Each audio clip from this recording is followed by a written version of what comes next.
Hai semuanya, welcome back to my channel. Kali ini kembali lagi bersama saya Hana Kartika Sari di channel kesayangan kita Hancan Art.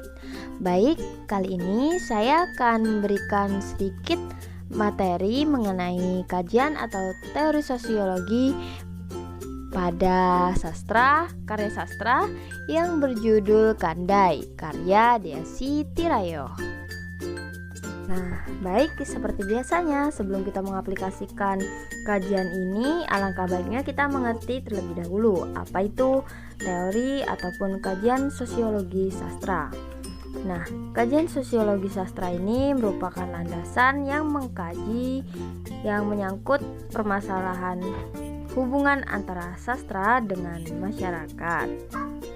Teman-teman, langsung saja ya kita analisa puisinya. Pada bait pertama, penyair mengawali puisinya dengan kata, "Diteluk dengan riak airnya yang keruh, aku bersih tatap menjala sejarahmu." Lari tersebut menggambarkan keadaan Teluk Kendari yang keruh karena telah mengalami pendangkalan. Akibatnya banyak kapal besar dari luar provinsi tidak bisa berlabuh. Hal ini berdampak pada arus kehidupan ekonomi kota Kendari menjadi tidak ramai lagi. Selain itu, nelayan tak lagi banyak mendapatkan hasil akibat tak adanya sumber penghasilan di sekitar Teluk Kendari. Pada bait pertama juga, Desi Tirayo mengemukakan tentang sejarah kota Kendari yang nyaris tenggelam dalam dinamika pembangunan, sehingga anak muda atau generasi muda di kota Kendari ini lupa dengan sejarah kotanya sendiri. Pemuda-pemudinya jarang yang mengetahui bahwa asal nama kota Kendari yaitu Kandai. Nah, kemudian pada bait kedua, penyair menukil sebuah gurindam dari nenek moyangnya yang berisi nasihat tentang keseimbangan alam. Penyair sendiri menyatakan bahwa dirinya terlahir di zaman modern.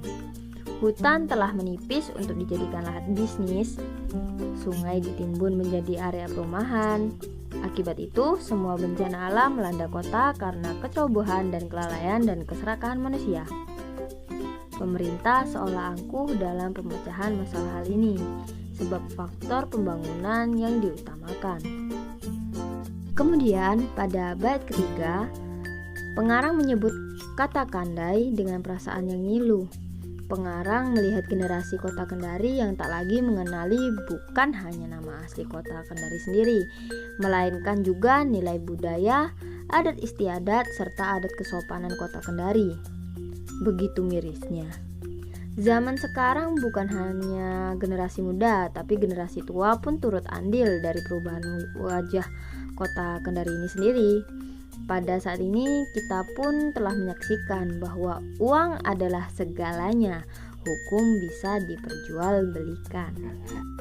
Nah, kemudian pada bait yang keempat, pengarang mengemukakan bahwa sejarah kota Kendari termasuk nilai budaya, moral dan budaya yang luhur perlahan telah terkikis dan terbawa arus modernisasi, di mana pembangunan mulai lebih didirikan dibandingkan mempertahankan budaya yang ada di segala bidang, dan generasi muda seolah tak peduli dengan menipisnya nilai-nilai luhur budayanya.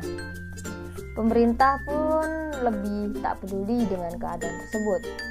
Nah, berdasarkan hasil analisis di atas tadi, dahulu sosiologis dari puisi Kendari ini, yaitu bahwa dahulu kota Kendari ini merupakan kota yang berbudaya serta memiliki kekayaan alam di darat dan di laut yang melimpah.